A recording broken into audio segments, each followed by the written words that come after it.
Hello and welcome to Short Stories. Today's story is based on a tale written by Hans Christian Andersen. It's called The Snowman. It's about a snowman who loves warm things. Wait a minute. I've heard this before, and you probably have too. Anyway, this is a tragic love story, the kind where the two lovers weren't meant to be. The character in this story struggles to understand this. He held on to his love until it cost him his life. Perhaps he would have been better off if he had let it go. Vocabulary: chill, chill.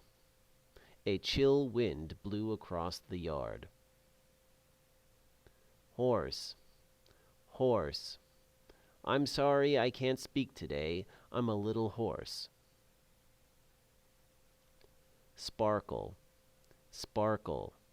Her eyes sparkled when she saw him. Delightful, delightful. I think this weather is delightful. Cozy, cozy. The dog slept in its cozy bed. Melt, melt. The snowman melted in the spring. Shovel, shovel. The miner picked up his shovel and went to work. Longing, longing. His heart ached due to his longing for his distant wife. The story. There once was a snowman named Follow. Follow was an odd snowman because he fell in love with a pot-bellied stove. This is his story. On the day Follow was born, a chill wind blew across the yard where he stood, blowing sparkling flakes onto the house in front of him. "It's so delightfully cold," said Follow, "that it makes my whole body crackle." It was late in the afternoon, so the sun was getting low in the sky. "What is that big orange thing?" Follow wondered as he watched the sun slowly descend. "That's the sun, you idiot," barked the dog.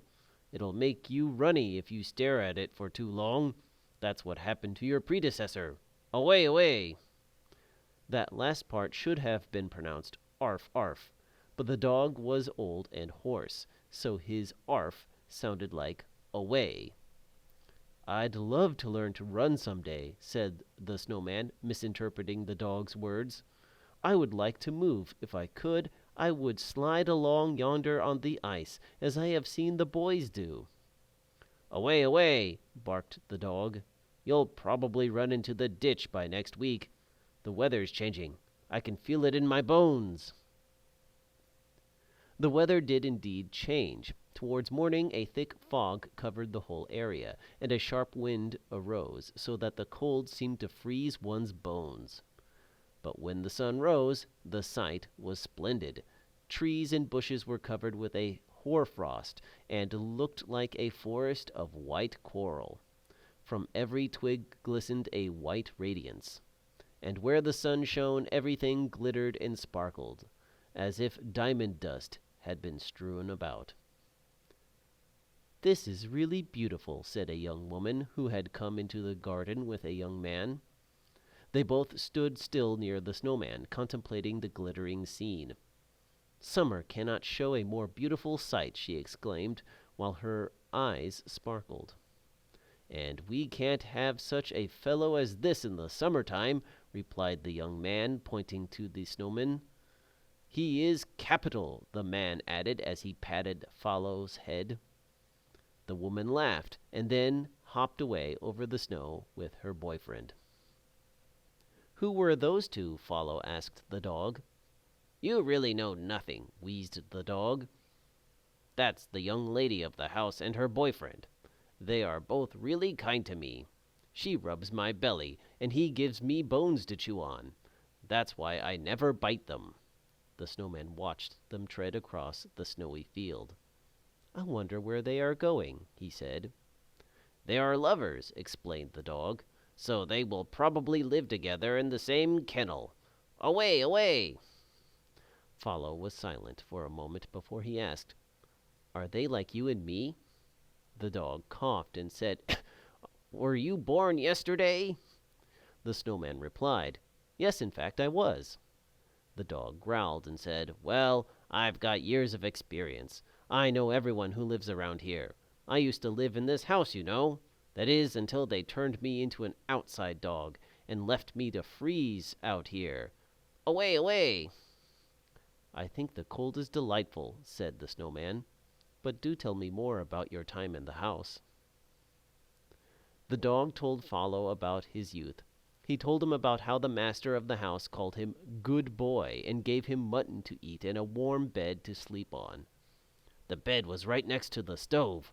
What a wonderfully cozy place to be this time of year. I still miss that stove. Away, away!" "What is a stove?" asked the snowman. "Is it at all like me?"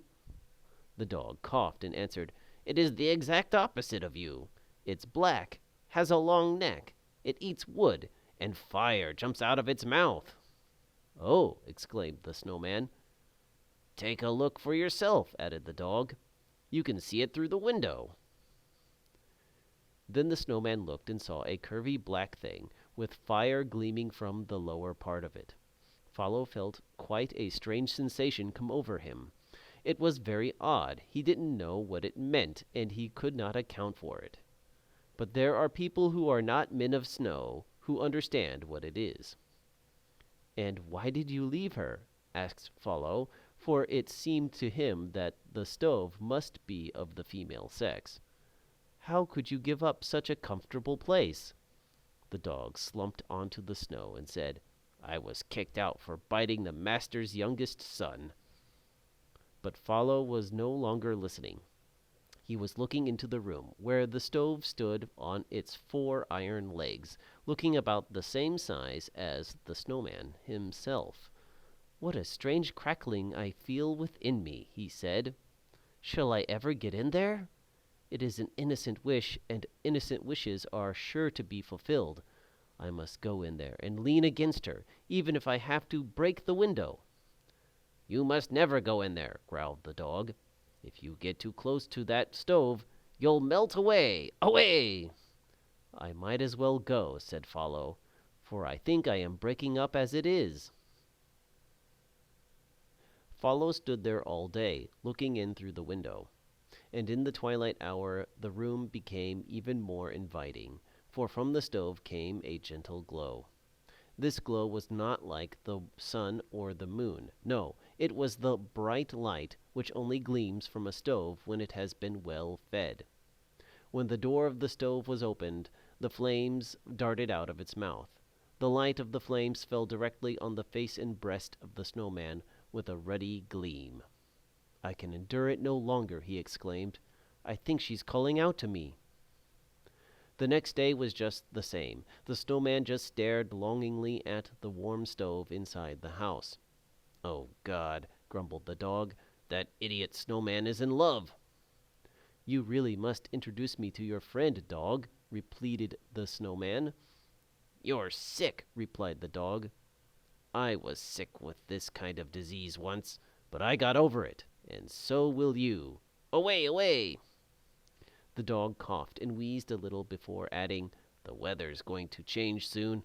I can feel it." The next day was considerably warmer, and the following day warmer still. Within a week the snowman had fallen into small clumps, revealing the shaft of a shovel. "Ah, now I understand why he had such a great longing for the stove," said the dog. "There's the shovel that is used for cleaning out the stove." The young boy who lived in the house had used the stove shovel to give the snowman a spine. "But it's all over now. Away, away!" wheezed the hoarse dog. And soon the winter passed, and no one thought any more about the snowman. The questions. Number 1. What was wrong with the dog's voice? A. It was hoarse. B. It was too loud. C. It was too quiet. D. The dog couldn't talk. The answer is A. It was horse. Question 2. Why was the dog kicked out of the house? A. He bit the master's son. B. He bit the master's daughter. C. He was too big for the house. D. He urinated on the rug. The answer is A. He bit the master's son. Question 3. What did the snowman see inside the house? A. Another snowman.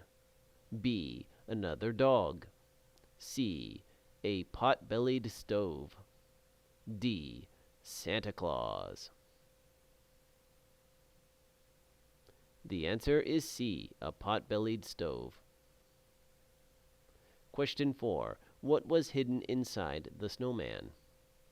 A. A broom. B. A shovel. C. A baseball bat. D. A golden ticket. The answer is B. A shovel.